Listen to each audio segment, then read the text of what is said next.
And that frightens me for one reason, because there seems to be so much money, time, effort, energy, public awareness spent on it. Do you have kind of any idea what could perhaps be driving these numbers up? Yeah, it's such a good question. We in the medical community are grappling with this stunning growth in cancer. Not only the numbers, the statistic you just cited, but even more importantly, and perhaps more frighteningly, cancer is starting to affect younger and younger people. Teenagers are developing colon cancer now. 20-year-olds are developing colon cancer. We're seeing this. I mean, when did this start happening, right? It used to be cancer was a disease of aging, and now we're having a conversation about aging and longevity, but actually, we're beginning to see some of the greatest threats that can rob us of more years occurring earlier. So I'll tell you, although we don't know the number, like, listen, you've interviewed other scientists on your show, so I'm sure you appreciate a real scientist is somebody who might have lot of knowledge, but is definitely not a smarty pants. Real scientists tell you when they don't know something, all right? Because that's, as a scientist, we spend most of our time talking about what we don't know, not what we do know.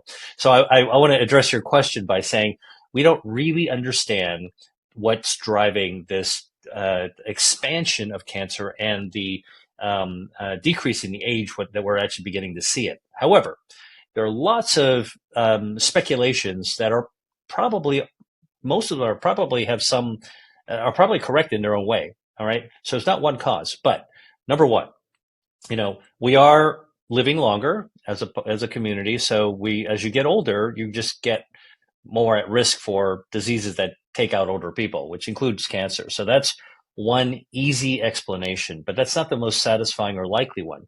The other one is that our environment is degrading.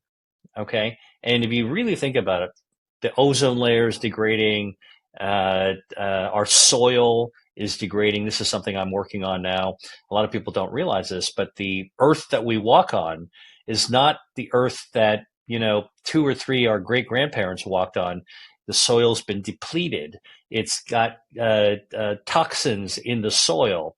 That dust that blows, down the street, or if you are visiting a destination someplace and you're wearing your sunglasses and looking cool, and you see this, gust of wind blowing some dust, there's a lot of stuff in that dust today that we didn't have before. And even in the air that we breathe, it's contaminated with a lot of toxins. And so our lifetime, we call it the exposome.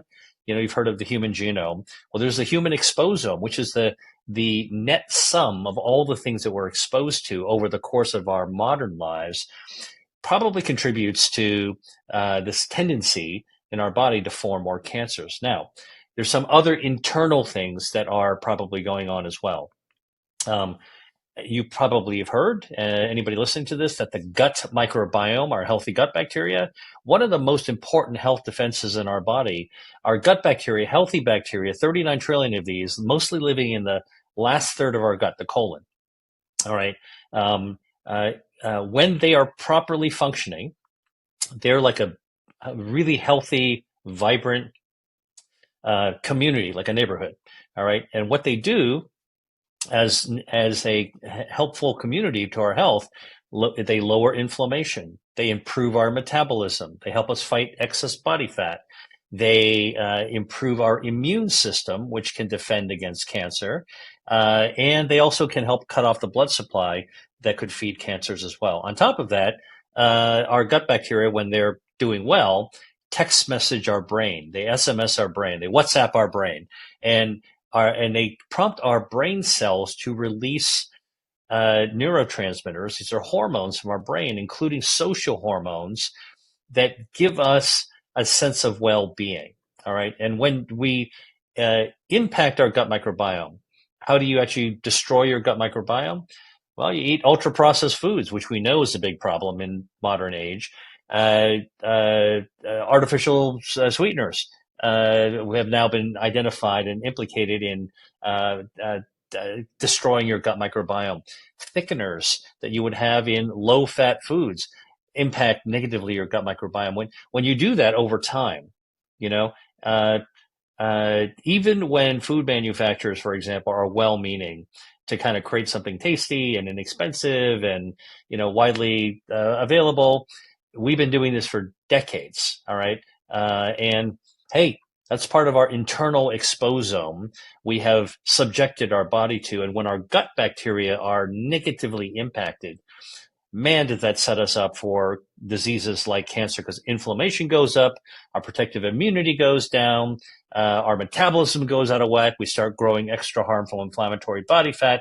It's a chain reaction, our gut microbiome. And then the last thing I'll just point out, among many things we could spend, 2 or 3 episodes talking about, but the last thing I want to point out that's new, I mean, because this is emerged since the last time I was on a podcast, is the recognition that microplastics in our body probably do harm.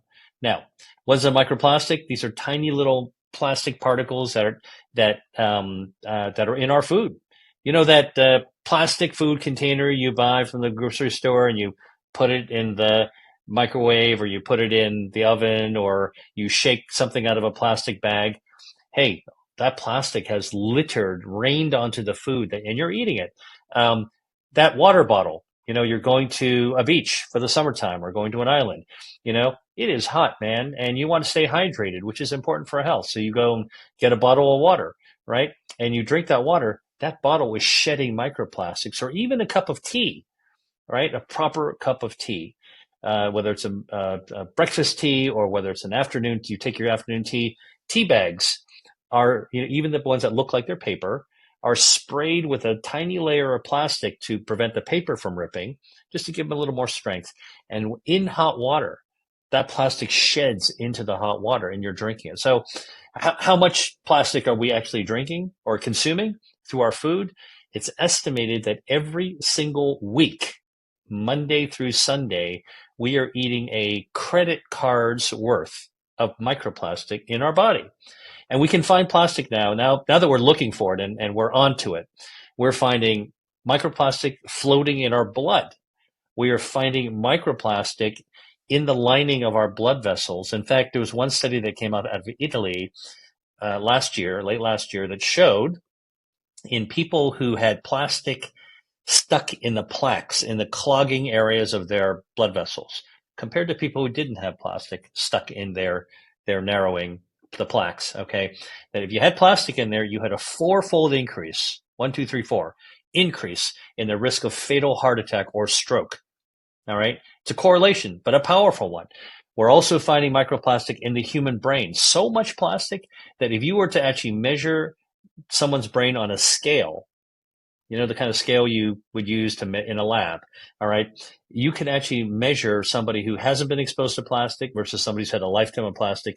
The weights are different. You can actually weigh out the amount of plastic in your brain. Finally, they're finding plastic in your testicles. They're finding plastic in human semen.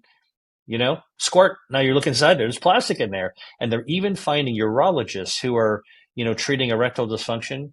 When they do the biopsy, they're finding plastic embedded in the tissue of the penis.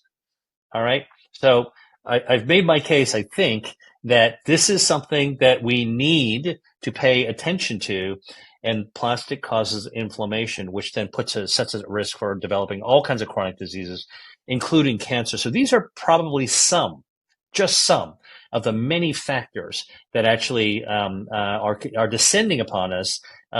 So means that to prevent cancer, which is part of the work that I do, we have to shore up our health defenses. We need to fight inflammation, and we really need to be mindful in every decision we make in terms of what we're putting into our body. And that goes for the packaging of the food as well.